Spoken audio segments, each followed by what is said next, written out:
Hey Team MG, thank you so much for tuning into this edition of How to Break Pace. We're in Leesburg, Georgia at this awesome clinic, and we are working Clover, and she is a Rocky Tennessee Walker mare, and she has a tendency to pace. We've been through all the groundwork. She's doing that pretty good. When it comes to pace, I want you guys to think about this. When it comes to gaited horses, they are no different than any other horse. They're a horse, they poop out of the back, they have a tail, 4 legs, they eat grass, they cost a lot of money. They're a horse. I want you to think about trot on one end of the spectrum, and I want you to think about pace on the other end of the spectrum, and gait is in the middle. So when a horse is pacing, both feet on the same side are landing simultaneously, which is a famous way of saying at the same time. Okay? Trot, they're working diagonal, which is a fancy way of saying the front left and the back right are landing at the same time. Usually whenever we talk about a trotty horse, we talk about a lazy horse that has his head down, that's not very engaged. And whenever he's head down, he's putting a lot of weight on the forehand, so it makes him trot like a quarter horse. So to fix that horse, we would stop it and try to get his head up, try to get his rear end under him. You get the horse's rear end under them by getting respect out of the bridle and getting them driving with your legs so that they don't run into your hands. For a pacey horse, you have a horse like Clover here. If she paces, it's because she's stiff in the face. So we've just gone through our little program here, and we found out that she's heavy in the head. So we're gonna try to get her soft and easy, because pace is a straight-headed, straight body, plop, plop, plop, plop. So if we can get that horse soft and easy, and we can get a little bend in its body, if we bend this rib cage here, if we can get its front leg and back leg closer together, well, it can't do this, so it forces a back leg to land. Then that's gonna give you the gait that you want, which is taka, taka, taka, taka, taka, taka, taka. That's what we're looking for. So again, it's control the head, control the horse. We wanna get this horse as soft and light as possible. We'll start right here, and I noticed the horse could, you see just flexing here? Just flexing here, our horse wants to move around. There we go. And we're just gonna keep flexing until she does that one time to each side without moving. Perfect, nice.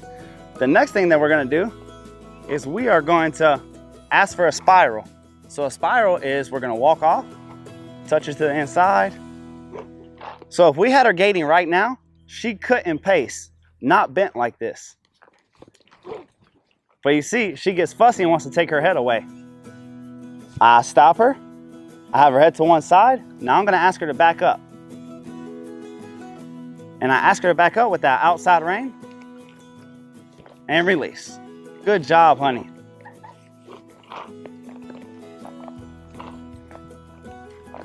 Same thing to the other side.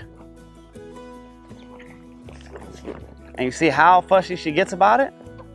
She can get fussy, but we're not gonna let go. We're gonna keep asking the same thing until she gives us what we want.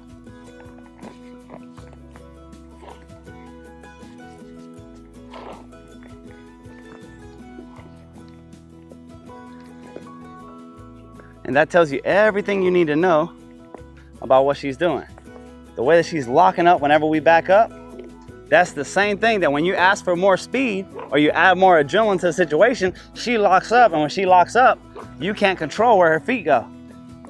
What I mean by that is she lands both feet on the same side because she's tense and tight. She feels like I'm riding a cow made out of bristle. Like she's so stiff and rigid through the body. See right there how she just wants to lock against it? There we go.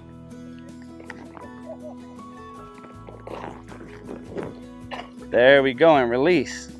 Now look, this is the first time that we're getting her to do this. The first day that she's doing this exercise. So you see that she's rigid and stiff. This is the hand that's getting it done. My right hand just keeps her where she's not strong. She's looking for the answer. I just keep touching and releasing.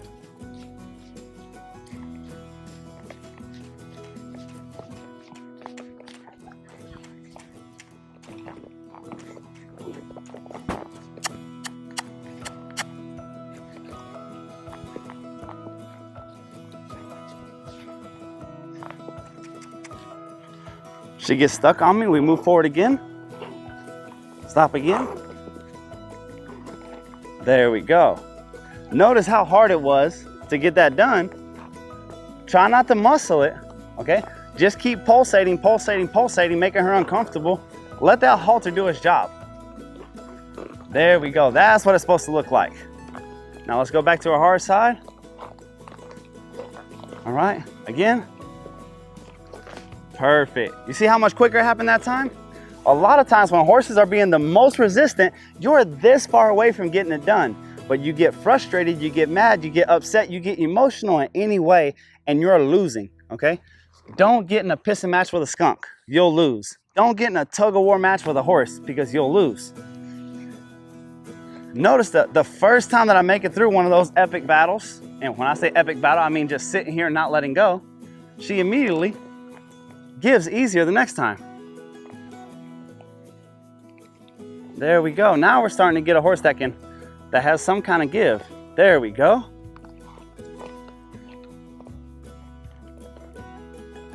There we go. So what she appreciates is when she gives to me, I give back. And that release and the timing of letting go right when things are going your way is the secret. People talk about timing as it's this amazing, you're either blessed with it by the gods or you're not. You're either struck by lightning or bit by a nuclear spider or something to get it. That couldn't be further from the truth. Timing comes from knowing exactly what you want out of the horse and making sure the moment that they do that, you release. So the first time when she was just locked up and just taking all that pressure, the second I got just a centimeter of try, I released. The very next time I asked for 2 inches. The next time I asked her to step back. But the softer and easier that I get her, there we go. You can do so much work right here on a horse, just piddling around. I love to call it piddle work because some of the greatest horsemen on earth can train your horse inside their stall. If you give them 20 foot of space to walk the horse around, they can give you a horse that's so bitted, so reined, give you so many body parts. Because whenever we're going at this speed, the horse can't beat us. Okay, when we're going at this speed, you're not nervous, you're not anxious. So you can systematically take them apart.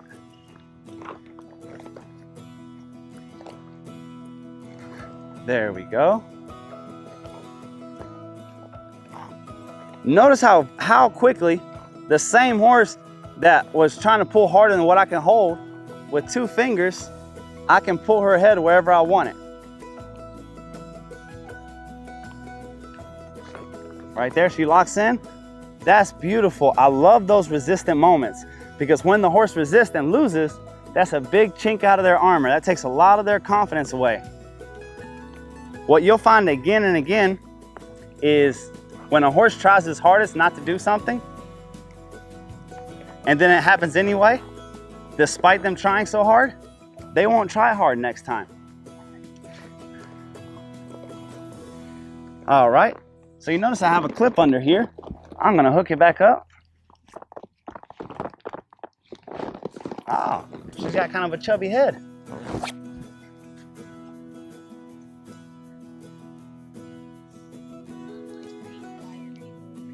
All right, so if you notice, I'm gonna clip this up. That's gonna make it a little bit more snug on her face. And usually I start halfway down here, right? I move one up because she was so stiff. Anytime that you're arm-stronging a horse, stop what you're doing. Find a way to put more pressure on the horse and less pressure on yourself. Because anytime that your knuckles turn white, anytime that you feel a sweat bead coming down your head, you're doing something wrong. You can't get into a power match with a horse. So I move this up because the higher up on the nose, and I learned this from the Spaniards, the higher up on the nose that you go, the more torque you have on the horse's face. So I simply moved it up from here to here. The next thing I do it is I put a clip down here that makes this snug like a Western Basel, but instead of a regular Western Basel, it's one that they actually respect. I know, guys, I know you're waiting for the gaiting. You want to hear that beautiful music. Pluck up, pluck up, pluck up, pluck up, pluck. We have to gain control of the head first. There we go. Nice. Let's see if we have any vertical flexion. There we go. That's what I want to see. There we go. Perfect. Now that we have that, let's see if we can get her going.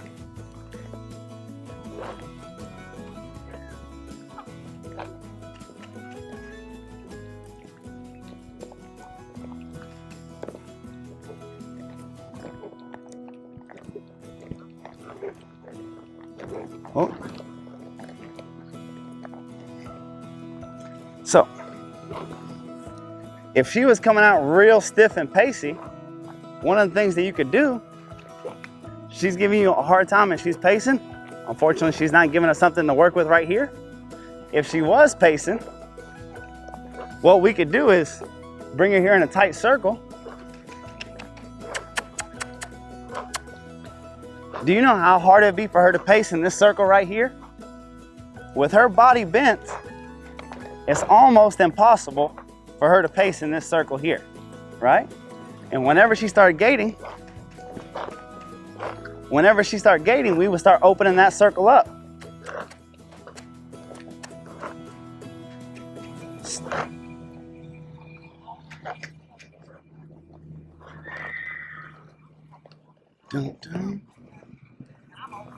We would get that circle open bigger and bigger until we can gait in a straight line.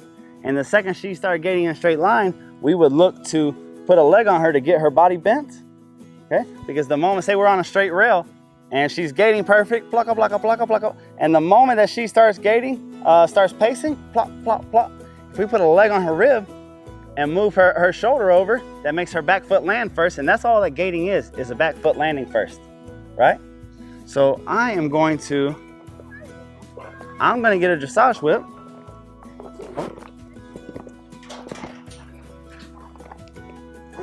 And we're just gonna try to get these body parts moving a little bit better, okay? So for the hindquarters, I always start in the hindquarters before I look for the shoulders. I'm gonna stretch this down and touch her on the butt whenever I pull her face, like this here.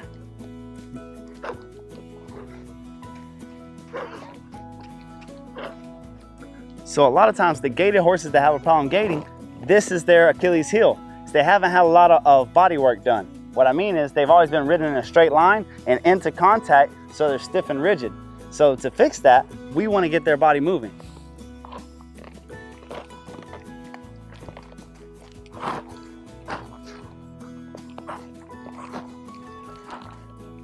So you see her right there crossing over because she's giving lightly? That's what I like to see.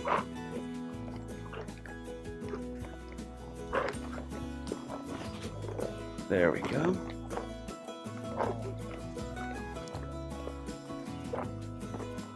Nice.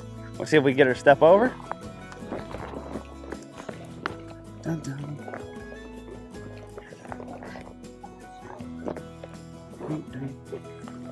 All right. So we're going to bend her in a circle now and see if we can get a leg yield out of her.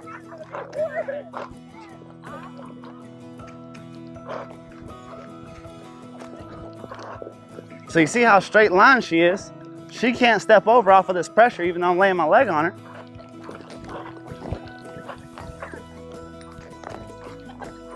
See how there's no give there? That is the root of the problems. Okay. Oh, looks like my girlfriend tightened the cinch. She has life insurance on me, so it's not very tight.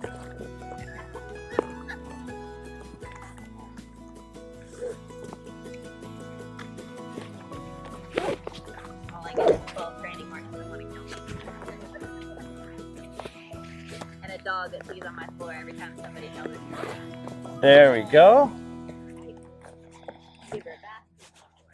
Super on the nose. We're getting after another dog that pees on my floor. So what I'm looking for is this right here. Hey, come on, let's go. Come on, let's go. Come on, let's go. Come on, come on, come on, come on, come on. Let's go.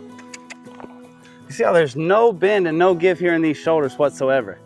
As long as there's no bend and no give in them, anytime that she gets excited, she's gonna pace on you.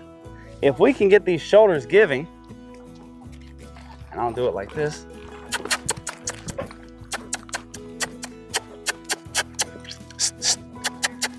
Let's go, let's go.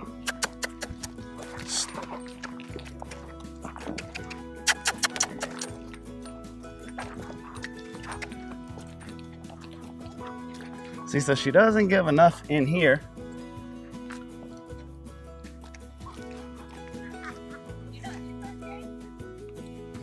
Yep. So we're gonna go back. Though she bent and she gave us her undivided attention and looked at us, we noticed that she is not wanting to give her shoulders with her face. So we'll just come back and do it from here.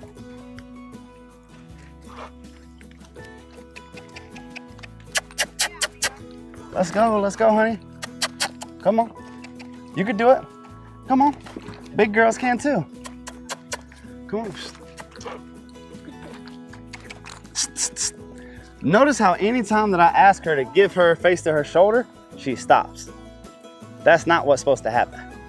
You're supposed to be able to go forward, go in a straight line, and whenever I ask, you should be able to move your shoulders.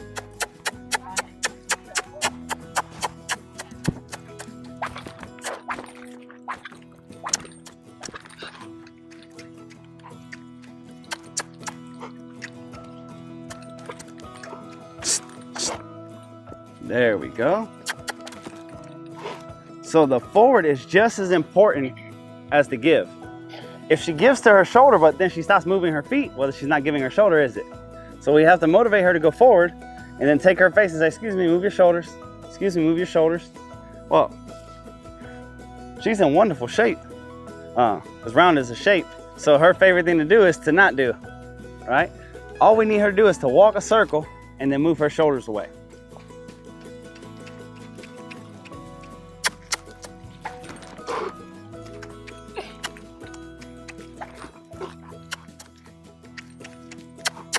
Come on.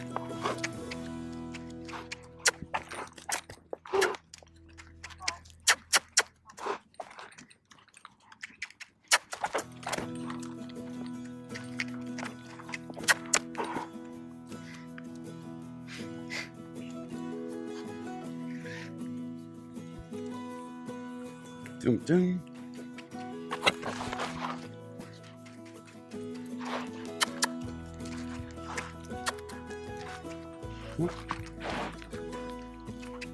Come on.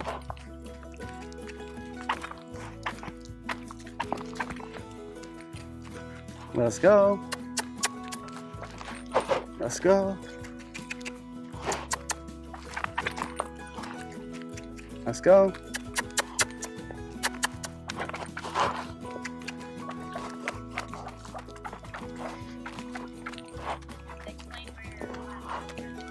Anywhere. Please, Lord, make this horse go forward. She said, I want a donut. I said, horses don't eat donuts. She said, I don't care, I'm fat. No, listen. All you got to do is walk forward. Simply because if she doesn't walk forward, we're not going to be able to get her head while she's walking forward. So all I want her to do is walk a circle. There you go. That's all she has to do right there. Stay walking. Stay walking.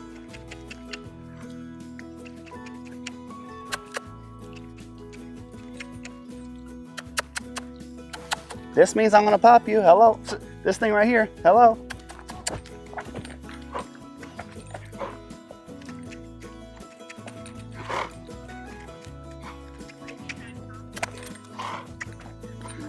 So I feel like the gym teacher that's picking on the fat kid in class. Like, oh, run another lap. I can't.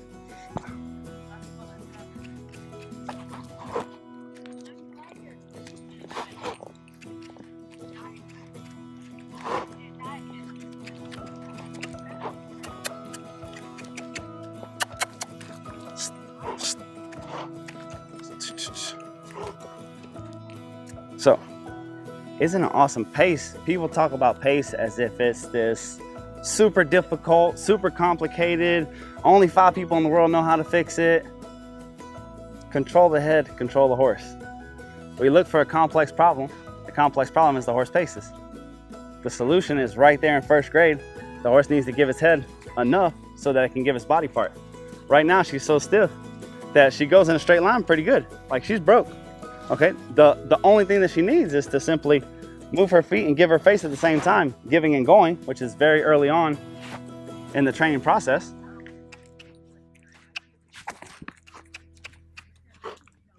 There we go. That's it. All right, so once the circle's pretty, like this, then I wanna,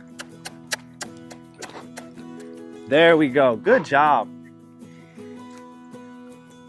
And I pick on her and make funnies just to give her a chance to breathe. One of the things that I learned in my career as a trainer, it's your worst nightmare for people to watch you train. I don't know, that's how trainers are built, right? But then I started noticing after a year of doing clinics, I started getting more progress in the 30-minute, 45-minute sessions with a horse than at home when I was working by myself, which makes no sense. The difference is whenever I'm at a clinic, I'm using the same methods, but I work the horse for 2 or 3 minutes and then I stop and talk to you guys for 2 or 3 minutes. And then I work the horse for 2 or 3 minutes and then I stop and talk to you guys for 2 or 3 minutes. When I do this, the horse can't get in a reactive, flighty mode for the whole session. Whenever you're training, the horse gets into this reactive mode where they want to argue with you, and they can argue the whole time. But if I pick her adrenaline up and then let it drop, the next time I pick her adrenaline up, it can't go that high. And then I let her drop and relax again, and then I pick it up again, and then drop it down again. And I do this, you see all the horses become more and more relaxed, more and more submissive, because I don't want to wear her out. She's sweaty just because it's warm and she's hairy, okay? But we're not trying to wear her out or get her moving her feet fast. We simply want her to walk a circle and move her shoulders over. But this interval style training, where you work for a moment and then you stop, I'm telling you, that is the fastest way to get there. Because every time that their adrenaline dies down and you get to work with them for kind of fresh again, they're gonna give you better and better results. Ma'am? Same thing on the saddle? Absolutely, same thing. So a lot of times you see me, I'll move a horse for a lap or two and then you see me stop, I talk to you guys, I'll flex the horse or do this, do that. Then I'll move it around again. It's the same thing. I may drill on them one thing, but I drill for 2 minutes, 3 minutes, and I pause, let them catch a breather.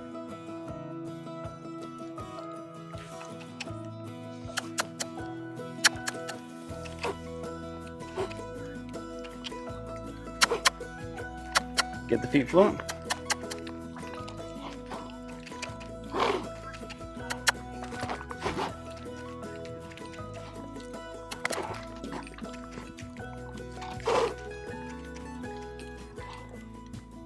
So you see it gets lighter and lighter. I have to press.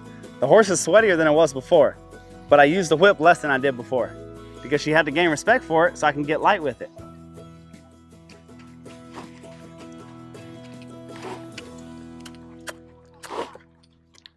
There we go. So you see how she can start bending her head and moving her feet at the same time? That's the beginning of giving and going, right? When you get where if she's pacing, you could just bring her face to her shoulder and move her over a step under saddle, she's not gonna pace with you anymore.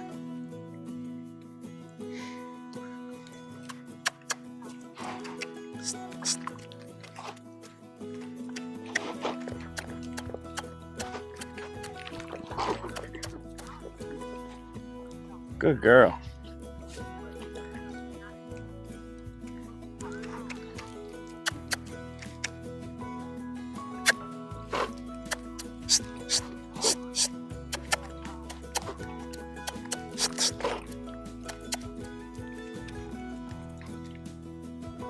Does that exercise make sense to you, ma'am? Okay. So right there, whenever I switch directions and she tried to run into my bubble, all I had to do was commit and hold on to her, and she stopped herself and then disengaged her hindquarters. So right here, stand directly in front of her. There you go. She has to move her shoulders outside of my bubble. Perfect.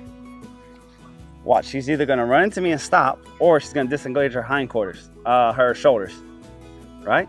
So what I mean is she's gonna come my way, and I'll hold my ground, and she'll move her shoulders out and go around me.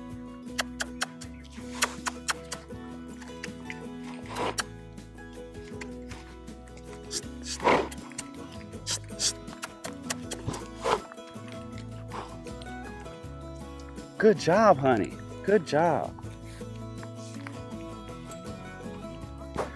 Guys, so many folks are scared to take a step backwards. It's just in human nature, okay? We feel so bad to go backward. Oh, I'm in the saddle, so we're gonna fix it in the saddle, and that's all there is to it. Don't be afraid to step down and make it simpler for the horse.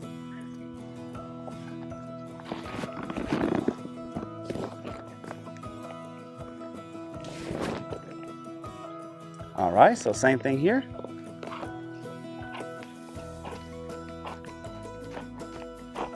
There we go. You see how we can start putting her in a circle here? You see that 1 or 2 step overs right there? I could have kept drilling on her and drilling on her under saddle, but it wouldn't have made it simple for her.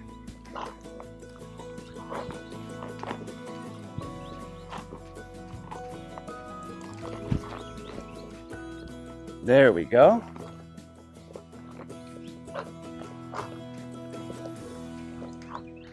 There we go. You see that leg yield there? Do you see how we're moving over? Watch, I'll bring her to you.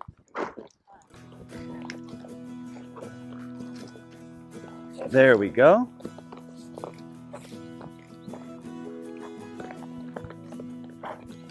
I need to put my leg on. For her, legs mean nothing but go faster.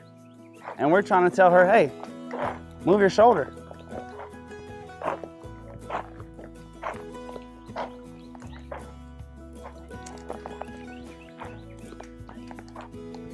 Perfect. Are you guys picking up on that? It's not gonna happen if you don't have their face, I'm telling you. You can kick them and kick them, you can go home and get spurs, you can whoop them, you can do whatever you want to from the saddle. But if they don't give in their face, they're not gonna yield their body parts the way that you want them to. There's always gonna be confusion, okay? A horse like this that seems dull, you get them soft in the face and all of a sudden they'll run off of your leg when you ask them to, okay? So she does 2 things. You put a leg on her, she either goes faster even if you put 1 leg, or she soles up. Both of this tells me that we need her softer in the face. So I got off and spent 5 minutes on the ground so that I could get what I was looking for under saddle. And I'm already starting to get it. That I can put her here, put a leg on her, and I can get that kind of bend out of her body. I would like, of course, for her to yield more and give her shoulders. There we go, a few steps out at a time, but you gotta start somewhere.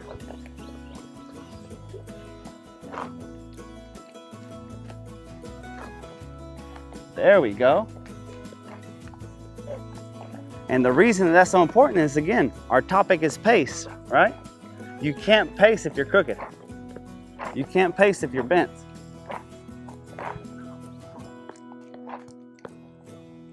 There we go.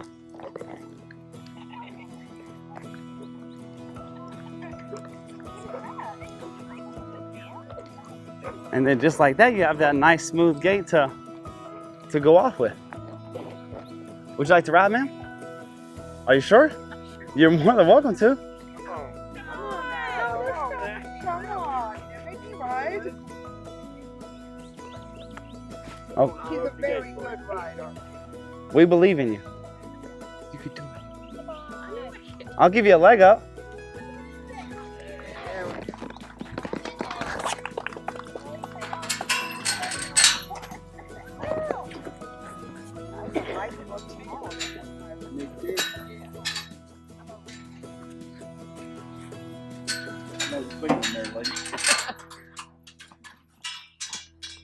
All right, Clover, be still.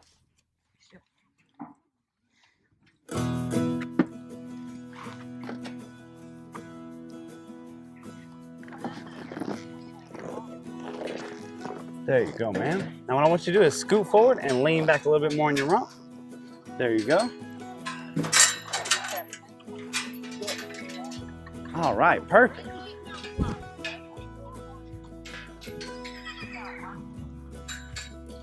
All right.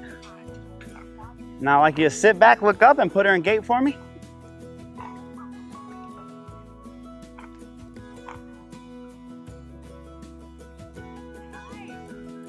There we go.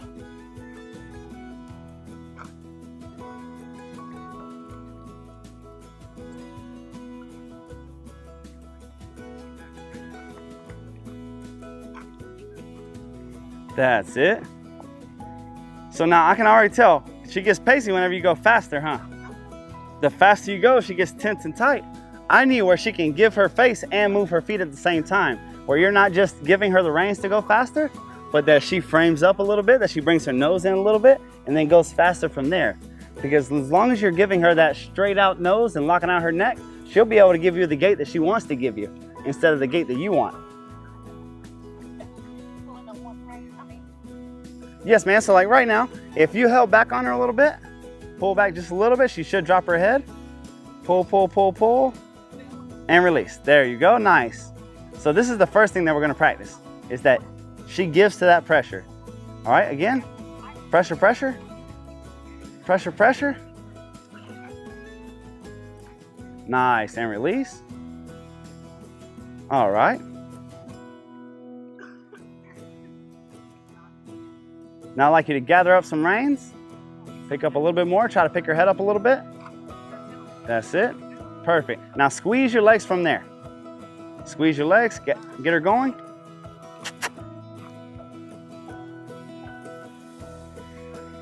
That's it.